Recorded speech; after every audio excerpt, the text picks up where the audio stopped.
નમસ્કાર દર્શક મિત્રો, જનાદેશ 2024માં આપનું સ્વાગત છે। લોકશાહીનો આધારસ્તંભ એટલે ચૂંટણી। વિશ્વનો સૌથી મોટો લોકશાહી દેશ એટલે આપણો ભારત દેશ, જેમાં ચૂંટણીના બ્યુગલ વાગી ચૂક્યા છે અને ચૂંટણીલક્ષી તમામ ખબરો અને ગતિવિધિઓ સાથે અમે ઉપસ્થિત છીએ કાર્યક્રમ જનાદેશ 2024માં। હું પ્રાપ્તિ પંડ્યા અને મારી સાથે છે મારા સહયોગી ફાલ્ગુની શાહ। દર્શક મિત્રો, સામાન્ય ચૂંટણીના પગલે દેશભરમાં સ્ટાર પ્રચારકો સભાઓ ગજવી રહ્યા છે। આક્ષેપો અને પ્રતિઆક્ષેપોનો દોર ચાલુ છે અને સાથે જ નામાંકન ભરવાની પ્રક્રિયા પણ શરૂ થઈ ગઈ છે। કઈ સભામાં કોણે શું કહ્યું અને ગુજરાત સાથે દેશભરમાં કયા દિગ્ગજોએ નામાંકન પત્ર ભર્યા, જોઈએ ચૂંટણી હલચલમાં। રાજ્યમાં આગામી 7મી મે યોજાનારી લોકસભા ચૂંટણી માટે ઉમેદવારી પત્રક ભરવાનો ધમધમાટ। રાજ્યમાં ભાજપ, કોંગ્રેસ અને આપના 26 ઉમેદવારોએ ભર્યા ઉમેદવારી પત્ર, તો ગઈકાલે 31 ઉમેદવારોએ ભર્યા ફોર્મ। ભાજપના સ્ટાર પ્રચારક નરેન્દ્ર મોદી આજે એનડીએના ચૂંટણી પ્રચાર માટે બિહારની લીધી મુલાકાત। બિહારના ગયામાં જનસભાને સંબોધન કરતા તેમણે કહ્યું, દાયકાઓથી ભારત પર રાજ કરતા કોંગ્રેસે ભારતને ગરીબીમાંથી બહાર કાઢવાનું જે કામ ન કર્યું તે એનડીએ દ્વારા હાથ ધરાયું છે। जीतन राम मांझी जी भी यहाँ बैठे हैं, वो साक्षी है कि कैसे दलित वंचित पिछड़ा के नाम पर कांग्रेस और आरजेडी ने सिर्फ अपना राजनीतिक स्वार्थ साधा। दलितों, वंचितों, पिछड़ों को अधिकार और सम्मानपूर्ण जीवन एनडीए ने दिया है। વાયનાડ લોકસભા બેઠકના ઉમેદવાર રાહુલ ગાંધીએ આજે બીજા દિવસે કોઝિકોડ ખાતે રોડ શોમાં ભાગ લીધો। રોડ શોમાં સ્થાનિકો અને કોંગ્રેસના કાર્યકરોએ મોટી સંખ્યામાં લીધો ભાગ। ભાજપના સંકલ્પ પત્ર પર કરી ટિપ્પણીઓ। The BJP has also promised a few things. I looked at their manifesto. They have two main ideas. One is to bring the Olympic Games to India, and the second is to send someone to the moon. Of course, they will use a rocket that ISRO made, which was founded, which was supported, developed by the Congress Party. ભાજપના વરિષ્ઠ નેતા નરેન્દ્ર મોદીએ પૂર્ણિયા ખાતે પણ જનસભાને કર્યું સંબોધન। તેમણે વિપક્ષ પર આક્ષેપ કરતા કહ્યું, કોંગ્રેસ અને રાજદે રાજ્યમાં તેમના પોતાના એજન્ડા પૂરા કરવાનું જ કામ કર્યું। पिछले 10 वर्षों में एनडीए सरकार ने वो काम किए हैं जिन्हें पहले असंभव माने जाते थे। आज हर कोई कह रहा है बड़े कामों का दम सिर्फ भाजपा के पास है, एनडीए के पास है। બીએસપીએ લોકસભા ચૂંટણી માટે વધુ 11 ઉમેદવારોના નામની કરી જાહેરાત। મૈનપુરી લોકસભા બેઠક શિવપ્રસાદ યાદવને સોંપવામાં આવી, જ્યારે વારાણસીથી પ્રધાનમંત્રી મોદીની સામે અથર જમાલ લારીને મેદાનમાં ઉતારવામાં આવ્યા। ભાજપના વરિષ્ઠ નેતા નરેન્દ્ર મોદીએ પશ્ચિમ બંગાળના બાલુરઘાટ ખાતે રેલી સંબોધી। તેઓએ કોંગ્રેસ પર પ્રહાર કરતા જણાવ્યું કે કોંગ્રેસની દાનત અયોગ્ય। मुझे पता है टीएमसी ने हमेशा की तरह यहां रामनवमी उत्सव को रोकने की पूरी कोशिश की, सारे षड्यंत्र किए, लेकिन जीत सत्य की ही होती है। કોંગ્રેસ મહાસચિવ પ્રિયંકા ગાંધી આજે આસામના જોરહાટ ખાતે ઇન્ડી ગઠબંધનના ઉમેદવારના સમર્થનમાં યોજાયેલા રોડ શોમાં લીધો ભાગ। પ્રિયંકા ગાંધીનો આજે અગરતલામાં પણ પ્રચાર, ઇન્ડી ગઠબંધનના ઉમેદવારોના પક્ષમાં પ્રચાર। ઉત્તરાખંડના કોટદ્વારમાં ભાજપના સ્ટાર પ્રચારક અમિત શાહની જાહેર રેલી। અમિત શાહે કહ્યું, કોંગ્રેસ અધ્યક્ષ મલ્લિકાર્જુન ખડગે કહે છે કે રાજસ્થાન અને ઉત્તરાખંડના લોકોને કાશ્મીર સાથે શું લેવા દેવા। તેમને ખબર નથી કે કાશ્મીરને બચાવવા માટે ગઢવાલના સૈનિકોએ સૌથી વધુ લોહી વહાવ્યું। વધુમાં કહ્યું, તેઓએ જનરલ બિપિન રાવત જેવા હીરોનું અપમાન કર્યું। खड़गे जी, आपको मालूम नहीं है कश्मीर को बचाने के लिए सबसे ज्यादा लहू अगर किसी ने बहाया है तो मेरे गढ़वाल पौड़ी के जवानों ने बचाया।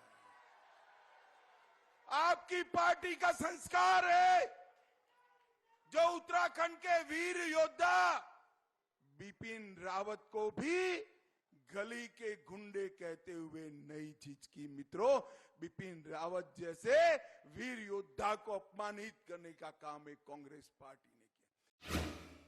લોકસભા ચૂંટણીનો જામ્યો માહોલ। ભાજપે લોકસભા ચૂંટણી માટે 12મી યાદીમાં પંજાબના ઉમેદવારોના મહત્તમ નામોની કરી જાહેરાત। પંજાબમાં 3 બેઠકો માટે ઉમેદવારોના નામ જાહેર કરવામાં આવ્યા। સતારામાં શિવાજીના વંશજ છત્રપતિ ઉદયનરાજ ભોંસલેને મળી ટિકિટ। સમાજવાદી પાર્ટીના નેતા ડિમ્પલ યાદવ ઉત્તર પ્રદેશના મૈનપુરી લોકસભા બેઠકના ઉમેદવાર। ડિમ્પલ યાદવે મૈનપુરીથી પાર્ટીના ઉમેદવાર તરીકે નોંધાવી ઉમેદવારી। સપાના વડા અને ડિમ્પલ યાદવના પતિ અખિલેશ યાદવ પણ રહ્યા ઉપસ્થિત। ભાજપના ઉમેદવાર જ્યોતિરાદિત્ય સિંધિયા મધ્યપ્રદેશના ગુના લોકસભા બેઠક પરના ઉમેદવાર। ગુનાથી જ્યોતિરાદિત્ય સિંધિયાએ ઉમેદવારી નોંધાવી। મધ્યપ્રદેશના પૂર્વ મુખ્યમંત્રી શિવરાજસિંહ ચૌહાણ રહ્યા ઉપસ્થિત।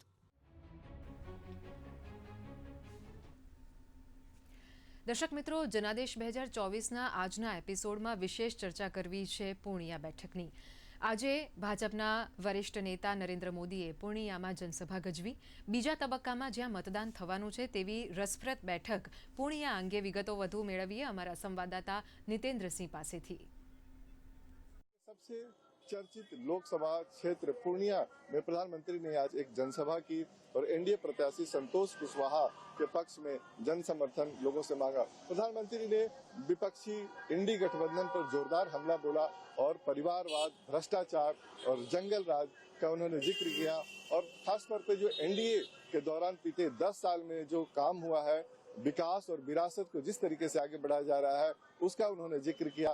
और उन्होंने इस बात का भी जिक्र किया कि आने वाले दिनों में पूर्णिया में एयरपोर्ट की भी कनेक्टिविटी बढ़ेगी और साथ ही साथ रेल कनेक्टिविटी भी बढ़ेगी। तो विकास का एक जिस तरीके से मॉडल है प्रधानमंत्री ने अब तक जो किया है, चाहे वो सामाजिक क्षेत्र की बात हो या बाकी क्षेत्र की बात हो, उसका जिक्र किया। और उन्होंने ये भी कहा कि अगले 5 साल में जब उनकी सरकार बनेगी तो बहुत तेजी से देश का विकास होगा। साथ ही साथ पूर्णिया एक सीमांचल का द्वार कहा जाता है और यहाँ पे त्रिकोणीय मुकाबला है। जहाँ तक हम बात करें कि पप्पू यादव जो अपनी पार्टी का कांग्रेस में विलय कर चुके हैं, लेकिन कांग्रेस ने उनको प्रत्याशी नहीं बनाया लालू यादव के विरोध के बावजूद, तो वो निर्दलीय यहाँ से लड़ रहे हैं और ये त्रिकोणीय मुकाबला बन गया है। साथ ही साथ राजद की प्रत्याशी बीमा भारती हैं और बीमा भारती इससे पहले जेडीयू की एमएलए रह चुकी हैं, 5 बार की यहाँ पर विधायक रही हैं, लेकिन वो इस बार आरजेडी के टिकट से पहली बार लोकसभा चुनाव लड़ रही हैं। तो इस तरीके से एक बहुत ही रोचक मुकाबला है। દર્શક મિત્રો, ગુજરાતની 26 બેઠકો પર નામાંકન ભરવાની પ્રક્રિયાનો શુભારંભ ગઈકાલથી થઈ ચૂક્યો। આજે ચૈત્રી નવરાત્રિની મહાઅષ્ટમી છે, એટલે આજના શુભ દિવસે લગભગ 20થી વધારે ઉમેદવારોએ ઉમેદવારી પત્રો ભર્યા છે। કઈ બેઠક ઉપરથી કયા પક્ષના ઉમેદવારોએ નામાંકન ભરાવ્યા છે એ જોઈએ આ અહેવાલમાં। રાજકોટ લોકસભા બેઠક પરથી ભાજપ ઉમેદવાર પરસોત્તમ રૂપાલાએ ક્ષત્રિયોના સહકારની આશા સાથે ઉમેદવારી ફોર્મ ભર્યું હતું। તો આણંદ લોકસભા બેઠકના ભાજપના ઉમેદવાર મિતેશ પટેલે પણ ઉમેદવારી નોંધાવી। મિતેશ પટેલની ઉમેદવારી નોંધાઈ તે દરમિયાન મુખ્યમંત્રી ભૂપેન્દ્ર પટેલ ઉપસ્થિત રહ્યા હતા। જ્યારે કચ્છ લોકસભા બેઠકના ભાજપના ઉમેદવાર વિનોદ ચાવડાની ઉમેદવારી દરમિયાન પ્રદેશ પ્રમુખ CR પાટીલ ઉપસ્થિત રહ્યા। ત્રણેય ઉમેદવારોએ ઉમેદવારી ફોર્મ ભરતા પહેલા શક્તિ પ્રદર્શન કર્યું હતું। વિશાળ સંખ્યામાં ઉપસ્થિત રહીને અમારા સમર્થનમાં આ લોકો આજે જોડાણા હતા। પાર્ટીના યોજના પ્રમાણે નામાંકન પત્ર ભરવાની પ્રક્રિયા પૂરી કરે। આપણા જિલ્લામાં 10 લાખથી વધુ છે, ત્યારે પૂરો વિશ્વાસ છે કે આ સીટ 26 સીટ અને આણંદ જિલ્લાની સીટ 5 લાખથી વધુ મતોથી જીતીશ। ભારતીય જનતા પાર્ટીએ ઉમેદવાર તરીકે ત્રીજી વખત જ્યારે મને જવાબદારી આપી છે ત્યારે આજે નામાંકન ભરવામાં આવ્યું હતું અને મોટી સંખ્યાની અંદર અમારા કાર્યકર્તાઓ, કચ્છ મોરબીની જનતા અને મતદારો ઉપસ્થિત રહ્યા હતા। કોંગ્રેસના ગાંધીનગર લોકસભાના ઉમેદવાર સોનલ પટેલે ગાંધીનગર કલેક્ટર કચેરી ખાતે ઉમેદવારી પત્રક દાખલ કર્યું। તેમની સામે અમિત શાહ મેદાને છે। જ્યારે પંચમહાલ લોકસભા બેઠક માટે કોંગ્રેસના ઉમેદવાર ગુલાબસિંહ ચૌહાણે રોડ શો યોજી અને ત્યારબાદ જિલ્લા કલેક્ટર કચેરી ખાતે ઉમેદવારી ફોર્મ ભર્યું હતું। તો અમદાવાદ પશ્ચિમના કોંગ્રેસના ઉમેદવાર ભરત મકવાણાએ ઉમેદવારી પત્રક અમદાવાદ કલેક્ટર કચેરી ખાતે તેમના ટેકેદારો સાથે ભર્યું। જુદા જુદા વિસ્તારોમાં કાર્યકર્તાઓને મળવાનું, લોકોની વચ્ચે જવાનું, એ રીતે પ્રચાર ચાલુ થઈ ગયો છે અને અમને જબરજસ્ત પ્રજાનો પ્રતિસાદ મળી ગયો છે. મારા કાર્યકર મિત્રો અને પ્રજા અને મારા મતદાર મિત્રોનો મને ખૂબ જ સહકાર છે, તેથી આ સીટ અમે સારી એવી લીડથી જીતીશું. ગુજરાતના અને અમદાવાદના મતદારો ખૂબ શાણપણથી વર્તવાના છે. કોંગ્રેસ એ જ સાચો વિકલ્પ દેશ માટે છે. વડોદરા બેઠકના યુવા ભાજપના ઉમેદવાર ડોક્ટર હેમાંગ જોશીએ આજે તેમનું ઉમેદવારી પત્ર દાખલ કર્યું હતું. ફોર્મ ભર્યા બાદ મીડિયા સાથે વાતચીતમાં હેમાંગ જોશીએ વિકસિત ભારત સંકલ્પને સાકાર કરવાની દિશામાં કામ કરવા પ્રતિબદ્ધતા જાહેર કરી હતી. જ્યારે સુરત લોકસભા બેઠકના ભાજપના ઉમેદવાર મુકેશ દલાલે પોતાના સમર્થકો સાથે કલેક્ટર કચેરી પહોંચીને આજે ઉમેદવારીપત્ર દાખલ કર્યું. છોટાઉદેપુર લોકસભા બેઠકના ભાજપના ઉમેદવાર જશુભાઈ રાઠવાએ ઉમેદવારીપત્ર દાખલ કર્યું હતું. અમારા રાષ્ટ્રીય નેતૃત્વ, અમારું રાજ્યનું નેતૃત્વ, તમામનો હું આભાર માનું છું. વડોદરાની જનતાનો આભાર માનું છું કે આશીર્વાદ આપે મને આપ્યા છે. ચૂંટણી એ લોકશાહીનું પર્વ છે. દેશ છેલ્લા 10 વર્ષમાં ક્યાંથી ક્યાં પહોંચી ગયો છે. અર્થતંત્રનું કોઈ ક્ષેત્ર એવું નથી જેમાં દેશે પ્રગતિ નહીં કરી હોય. કાર્યકર્તાઓની હાજરીમાં ફોર્મ ભરાયું છે ત્યારે અમે 5 લાખ કરતાં વધારે લીડથી આ લોકસભાનું કમળ નરેન્દ્રભાઈના ચરણોમાં આપીશું. ગુજરાતની 26 બેઠકો માટે 7 મેના રોજ ત્રીજા તબક્કામાં મતદાન યોજાશે. ત્યારે ભાજપ, કોંગ્રેસ અને આમ આદમી પાર્ટીના 26 ઉમેદવારોએ આજે ફોર્મ ભર્યા હતા. સાથે રાજ્યમાં લોકશાહીના પર્વનો મહોત્સવ જામ્યો હતો. જનાદેશ ડેસ્ક, દૂરદર્શન સમાચાર, અમદાવાદ. દર્શક મિત્રો, ગુજરાત રાજ્યની આર્થિક રાજધાની ગણાતું આપણું અમદાવાદ શહેર એ દેશનું પ્રથમ હેરિટેજ સિટી બનવાનું પણ ગૌરવ ધરાવે છે. પણ શું આપ જાણો છો કે અમદાવાદ લોકસભા બેઠક 2008 સુધી એક જ બેઠક હતી, પરંતુ નવા સીમાંકન બાદ 2009થી એમાં અમદાવાદ પૂર્વ અને અમદાવાદ પશ્ચિમ એમ 2 બેઠકો માટે ચૂંટણી થાય છે. તો આજે આપણે વિગતો મેળવીએ અમદાવાદ પૂર્વ બેઠક વિશેની. સાબરમતી નદીના કાંઠે વસેલું અને એક સમયે ભારતના માન્ચેસ્ટર તરીકે ઓળખાતું વર્લ્ડ હેરિટેજ સિટી અમદાવાદ 1960થી 1972 સુધી ગુજરાત રાજ્યના પાટનગરનો દબદબો ભોગવી ચૂક્યું છે. દરેક રાજકીય પક્ષ માટે અમદાવાદ મહત્વનું શહેર બની રહ્યું છે.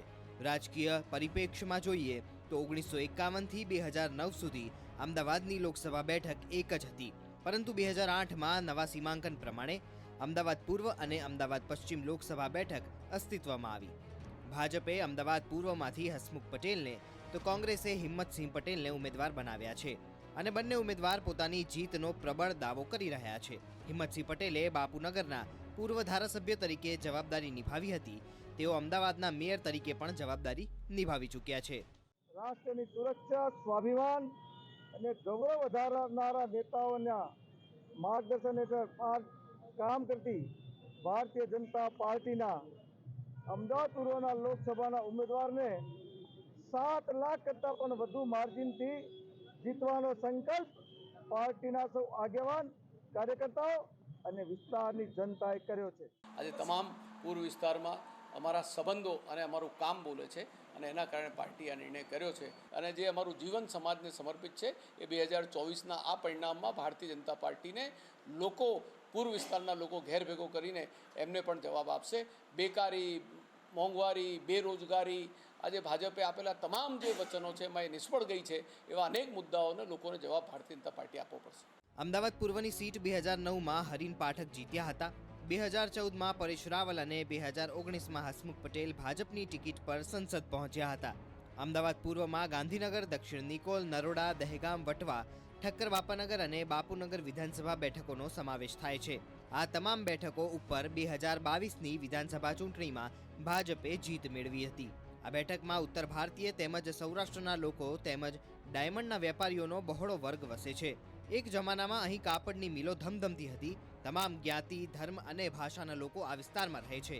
ત્યારે ગટર, પ્રદૂષણ, વરસાદી પાણીના નિકાલ સહિતની સમસ્યાઓનો સામનો લોકો કરી રહ્યા છે. આ બેઠક અંગે નિષ્ણાત પત્રકારે પોતાનો મત વ્યક્ત કર્યો હતો. લોકસભાની ચૂંટણી છે એટલે સ્થાનિક જે મુદ્દાઓ છે શહેરીજનોને નડતા, એ સંભવતઃ એટલી બધી અસર નહીં કરે, કારણ કે વહીવટી પ્રશ્નો છે મોટાભાગના. એવા સંજોગોમાં બંને ઉમેદવારો કેટલા લોકો સુધી, કેટલા મતદારો સુધી પહોંચી શકે છે પોતાનું ચૂંટણી નેટવર્ક અને ઇલેક્શન મેનેજમેન્ટ, બૂથ મેનેજમેન્ટ કઈ રીતે ગોઠવી શકે છે અને પોતાના જે બંને પક્ષના જે કમિટેડ મતદારો છે એને મતદાન મથક સુધી લાવવામાં કેટલા સફળ રહે છે એના ઉપર હું માનું છું કે પરિણામનો મોટો આધાર રહેશે. 1984થી આ બેઠક પર ભાજપનો દબદબો છે.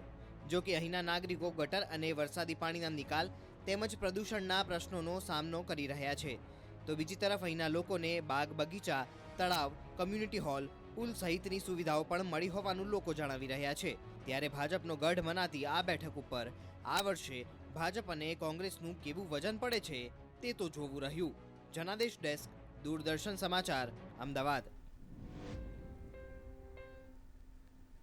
દર્શક મિત્રો, અમદાવાદ પૂર્વ લોકસભા બેઠક અંગે વધુ વિગતો મેળવી અમારા સંવાદદાતા દેવશી વારોતરિયા પાસેથી. જી દેવશી, અમદાવાદ પૂર્વની બેઠકની વાત કરીએ, કોંગ્રેસની જો વાત કરીએ તો આ વખતની એટલા માટે ચર્ચામાં રહ્યું કારણ કે પહેલાં રોહન ગુપ્તાનું નામ આવ્યું હતું, પછી એમણે ચૂંટણી લડવાની ના પાડી, પાછળથી તેમણે કોંગ્રેસ સાથે છેડો ફાડ્યો અને ભાજપમાં જોડાયા. ભાજપમાંથી તો ઓલરેડી હસમુખભાઈ પટેલનું ઉમેદવારી પત્ર ભરાયેલું, એમનું નામ ચર્ચાયું છે. હવે સામે કોંગ્રેસે પણ પટેલ ઉમેદવાર હિંમતસિંહ પટેલ છે. તો આ અમદાવાદ પૂર્વની જે બેઠક છે એ કઈ રીતે એના સમીકરણો કોંગ્રેસ માટે હવે બદલાશે?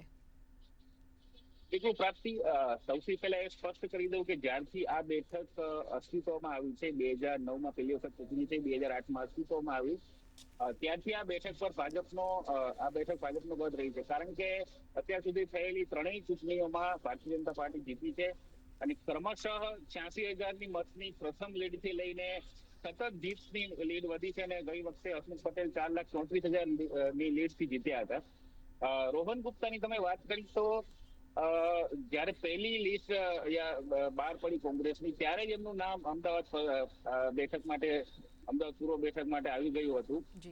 પછીથી એમણે પ્રચાર પણ શરૂ નતો કર્યો અને લાગતું હતું કે કંઈક નવાજૂની થશે અને એ પ્રમાણે જ એમણે એમના પિતાજીની બીમારીનું જે બહાનું દઈ અને એ બેઠક ઉપરથી એમણે એમની ઉમેદવારી પાછી ખેંચી અને ત્યારબાદ એ ભાજપમાં જોડાઈ પણ ગયા. અને ત્યારબાદ પછી એટલી ઉઠવ ચાલી કોંગ્રેસમાં પ્રાપ્તિ કે છેક ફોર્મ ભરવાના આગલા દિવસે, મતલબ 2 દિવસ પહેલા જ હિંમતસિંહ પટેલનું જે નામ છે એ જાહેર કરવામાં આવ્યું. હિંમતસિંહ પટેલની વાત કરીએ તો હિંમતસિંહ પટેલ પહેલા અહીંયા ચૂંટણી લડી ચૂક્યા છે. જ્યારે પરેશ રાવલને અહીંયાથી ઉમેદવાર હતા ભારતીય જનતા પાર્ટીના, અને ત્યારે હિંમતસિંહ પટેલ એમની સામે લડી ચૂક્યા છે અને હારેલા છે અને ઘણા બધા મતોથી, લગભગ 3 લાખથી વધુ મતોથી હારેલા છે. અને ભારતીય જનતા પાર્ટીની વાત કરીએ તો એચ.એસ. પટેલ, જેને હસમુખ પટેલ આપણે કહીએ છીએ, એચ.એસ. પટેલ એમનું નામ છે, એ અહીંયાથી ગઈ ટર્મમાં પણ જીત્યા હતા અને આ ટર્મમાં પણ એમણે વિશ્વાસ વ્યક્ત કર્યો છે કે લગભગ 7 લાખથી વધારે મતોથી જીતશે. તો એક રીતે જોવા જઈએ તો આ ભાજપનો ગઢ છે, એટલે આ બેઠક પર ભારતીય જનતા પાર્ટીને જીતવામાં લગભગ કોઈ શંકા નથી. કારણ કે ત્યાં જે વિધાનસભાઓ અંદર આવે છે એ બધી મોટાભાગની જે ભારતીય જનતા પાર્ટી સમર્થક હોય, પાટીદાર વોટ છે, એની અંદર પરપ્રાંતીય વોટ છે, ઘણા બધા અલગ અલગ જ્ઞાતિઓના વોટ પણ છે. પરંતુ જ્યારથી બેઠક અસ્તિત્વમાં આવી ત્યારથી 80,000 મતથી શરૂ કરીને અત્યાર સુધી 4,34,000 સુધીનું લીડ પહોંચી છે ભારતીય જનતા પાર્ટી માટે.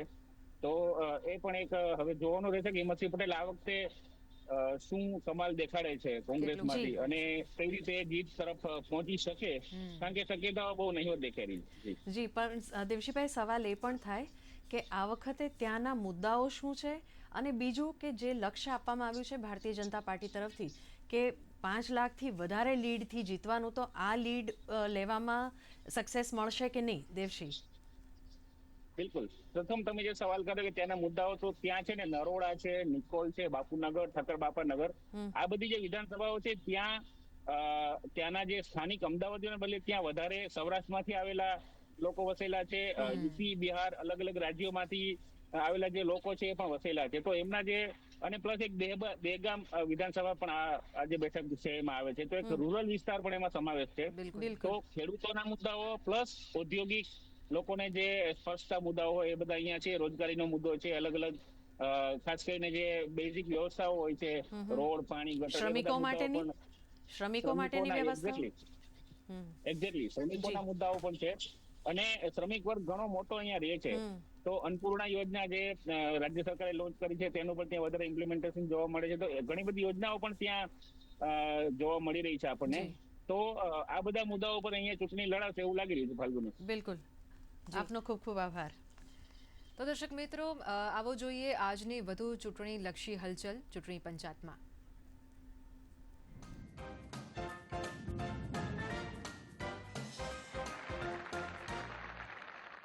રાજકોટથી ભાજપ ઉમેદવાર પરસોત્તમ રૂપાલાએ ક્ષત્રિય સમાજ અંગે કરેલા નિવેદનથી ક્ષત્રિય સમાજ નારાજ.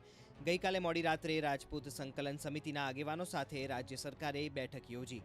મુખ્યમંત્રી ભૂપેન્દ્ર પટેલ, ગૃહ રાજ્યમંત્રી હર્ષ સંઘવી, પ્રદેશ ભાજપ પ્રમુખ CR પાટીલ ઉપસ્થિત રહ્યા. રાજપૂત સંકલન સમિતિના આગેવાનો સાથેની બેઠક મોડી રાત્રે 2 વાગ્યે પૂર્ણ થઈ.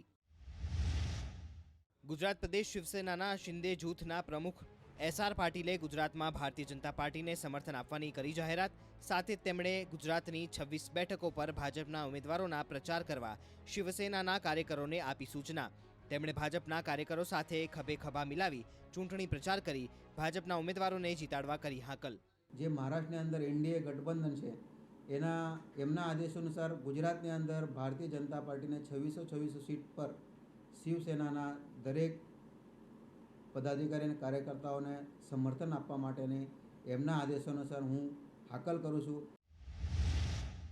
પાટણ લોકસભા બેઠકના ભાજપના ઉમેદવાર ભરતસિંહ ડાભીએ વિજય મુહૂર્તમાં પોતાની ઉમેદવારી નોંધાવી. આ પહેલા તેમણે પાટણની શિશુ મંદિર સ્કૂલના મેદાનમાં સભા સંબોધી. પાટણમાં પણ ભારતીય જનતા પાર્ટીનો વિજય થશે. સાથે સાથે બનાસકાંઠામાં, મહેસાણા અને ગુજરાતની બાકીની 23 સીટો ઉપર પણ ભારતીય જનતા પાર્ટી વિજયી બનશે. 26 સીટો ઉપર ભારતીય જનતા પાર્ટીનો કબજો રહેશે. ભાવનગર લોકસભા બેઠક માટે ભાજપના ઉમેદવાર નીમુબેન બાંભણિયાએ ઉમેદવારી પત્રક ભર્યું.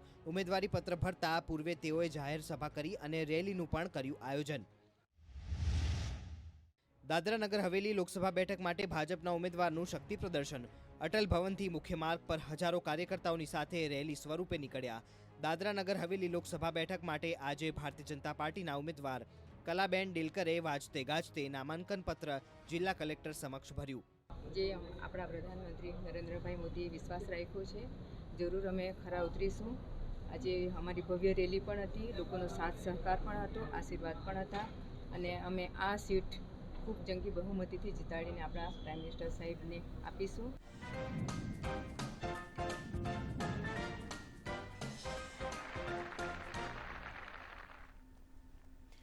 દર્શક મિત્રો, સામાન્ય ચૂંટણીમાં બધા જ રાજ્યોની સાથે સાથે કેન્દ્ર શાસિત પ્રદેશો પણ ખૂબ જ મહત્વની ભૂમિકા ભજવતા હોય છે. તો આવો આજે જોઈએ 3 કેન્દ્ર શાસિત પ્રદેશની બેઠકો વિશે.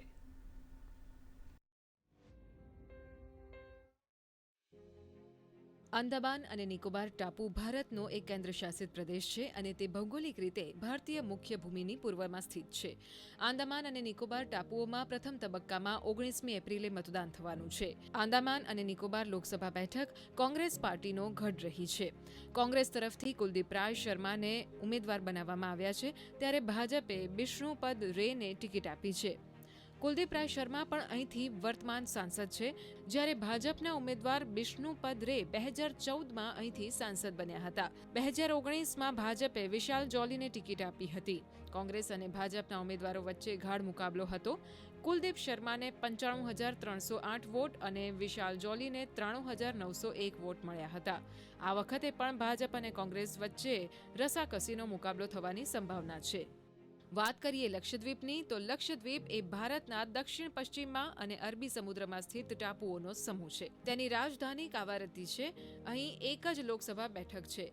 તમામ કેન્દ્ર શાસિત પ્રદેશોમાં લક્ષદ્વીપ સૌથી નાનો છે. મુસ્લિમ પ્રભુત્વ ધરાવતા લક્ષદ્વીપમાં 19મી એપ્રિલની લોકસભાની ચૂંટણી માટે પ્રચાર ચરમસીમાએ પહોંચ્યો. સ્થાનિક સાંસદ અને શરદ પવારના NCP જૂથના નેતા મોહમ્મદ ફૈઝલ PP અને કોંગ્રેસના હમદુલ્લા સઈદ ચૂંટણીમાં મુખ્ય હરીફ છે.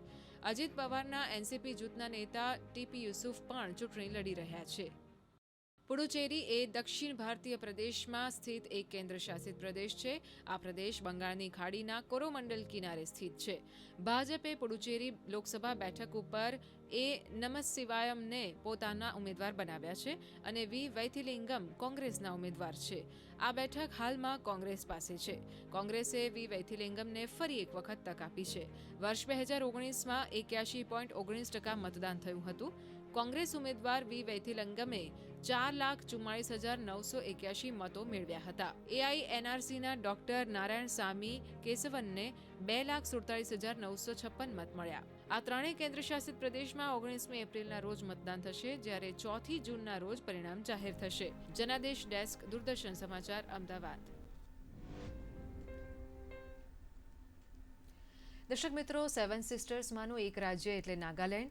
નાગાલેન્ડની એક બેઠક ઉપર પ્રથમ તબક્કામાં મતદાન થવાનું છે. ત્યારે નાગાલેન્ડમાં ચૂંટણી અંગે વિગતો જાણીએ અમારા સંવાદદાતા તાપસ ભટ્ટાચાર્ય પાસેથી. 19 अप्रैल को पोलिंग होने वाली है और उस पर बात करने के लिए मेरे साथ मौजूद है डीजीपी नागालैंड रुपिन शर्मा. सर, यहाँ पे क्या क्या व्यवस्था की जा रही है, क्या क्या डिप्लॉयमेंट है इस इलेक्शन को लेकर, क्योंकि इकलौता यहाँ पे पार्लियामेंट्री सीट है लेकिन फिर भी डिप्लॉयमेंट भारी मात्रा में हो रही है यहाँ पे. नागालैंड वैसे तो बहुत पीसफुल है आज की डेट में.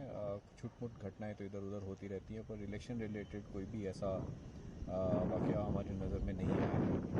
सुरक्षा के लिए Nagaland police, central arm police forces, Nagaland arm police, home guards और विलेज गार्ड्स के मिला के तकरीबन 20,000 लोगों की डिप्लॉयमेंट इन इलेक्शंस के लिए की जानी है. मणिपुर, असम और अरुणाचल के साथ नागालैंड का बॉर्डर है. म्यांमार बॉर्डर पे Assam rifle border guarding force का काम करती है, तो वहाँ से हमें कोई किसी बहुत बड़ी समस्या की कोई अंदेशा नहीं है. असम, अरुणाचल और मणिपुर के डीजीपीज़ लेवल पर हमारी बात हो चुकी है. स्टेट पुलिस नोडल ऑफिसर्स के लेवल पर बात हो चुकी है. और बॉर्डरिंग डिस्ट्रिक्ट्स के जो एसपीज़ हैं और जो एसएचओज़ हैं, जिनको ऑफिसर इंचार्ज यहाँ ओसीज़ बोलते हैं, उनकी भी बात हो चुकी है, ताकि परस्पर सहयोग कर सकें इलेक्शंस के दौरान. क्या आप उनको अपील कर रहे हैं कि ये एब्सटेन ना करें और डेमोक्रेटिक प्रोसेस में भाग ले, जिससे पिछली बार भी करीब 85% से ज़्यादा था, इस बार भी उतना ही हो? देखिए, डेमोक्रेसी में डायलॉग बहुत महत्व रखता है. ईस्टर्न नागालैंड के लोगों की कुछ समस्याएं हो सकती हैं, जिनको भारत सरकार और नागालैंड सरकार के साथ बात करके सुलझाया जा सकता है. मेरा अपना विचार है कि ईस्टर्न नागालैंड के लोगों को लोकसभा इलेक्शंस में पार्टिसिपेट करना चाहिए, क्योंकि वो लोकसभा इलेक्शंस के बाद ही डायलॉग का रास्ता उनके लिए भी फिर खुलेगा या मजबूत होगा. फेस्टिवल ऑफ डेमोक्रेसी में हाथ बटाए, ये थे डीजीपी रुपिन शर्मा, जो बता रहे थे कि अपील कर रहे हैं सबसे कि आगे आए और इस फेस्टिवल में भाग लें. और पूरी कोशिश है नागालैंड पुलिस की कि कोई भी वाकया, कोई भी ऐसा चीज़ ना हो जिससे कि इलेक्शन के समय कोई दिक्कत आए किसी को भी. અને હવે સોશિયલ મીડિયામાં ટ્રેન્ડ થયેલી ચૂંટણીલક્ષી ગતિવિધિઓ પર કરીએ એક નજર. પ્રદેશમાં ચૂંટણી કર્મચારીઓની પ્રથમ બેચને દૂરના મતદાન મથક પર ચૂંટણી સામગ્રી સાથે વિમાન દ્વારા પહોંચાડવામાં આવ્યા. આ મતદાન મથકો ક્રાદીદી જિલ્લાના તાલી વિધાનસભા મતવિસ્તાર હેઠળના પીપ્સોરંગ સર્કલમાં છે. છત્તીસગઢમાં પોલિંગ ટીમને MI-17 હેલિકોપ્ટર દ્વારા નક્સલ પ્રભાવિત વિસ્તારોમાં આવતા મતદાન મથકો પર મોકલવામાં આવી. વિસ્તારની સંવેદનશીલતાને ધ્યાનમાં રાખીને 33 મતદાન મથક પર 9 હેલિપેડ બનાવી 4 હેલિકોપ્ટર કરાયા તૈનાત. મતદાનની ટકાવારી વધારવા માટે પંજાબના અમૃતસરમાં કરવામાં આવ્યું મતદાન જાગૃતિ અભિયાન. અટારી બોર્ડર પર 20,000 ટુરિસ્ટે લીધા મતદાનના શપથ. વિવિધ સાંસ્કૃતિક કાર્યક્રમો દ્વારા અપાયો મતદાનનો સંદેશ. જાદુગર મંગલ દ્વારા મહીસાગર જિલ્લામાં મતદાન જાગૃતિ અભિયાન. લુણાવાડાના ઇન્દિરા મેદાન ખાતે પોતાના શો દરમિયાન લોકોને કરી અપીલ. ચૂંટણીને ઉત્સવની જેમ ઉજવીને લોકોને અવશ્ય મતદાન કરવા માટે કરાઈ અપીલ. આણંદના ઉમરેઠ ખાતે યોજાયો મતદાન જાગૃતિ કાર્યક્રમ.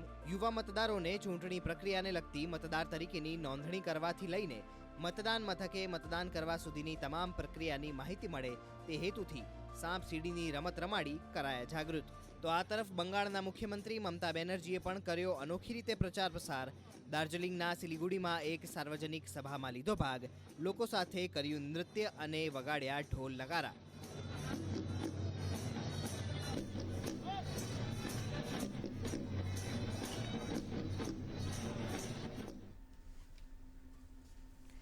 તો દર્શક મિત્રો, જનાદેશ 2024માં વધુ ચૂંટણીલક્ષી ખબરો અને ગતિવિધિઓ માટે આપ જોતા રહો જનાદેશ 2024 રોજ સાંજે 6 વાગે. દર્શક મિત્રો, જનાદેશ 2024ની આજની કડીમાં બસ આટલું જ. આવતીકાલે ફરીથી મળીશું. નમસ્કાર.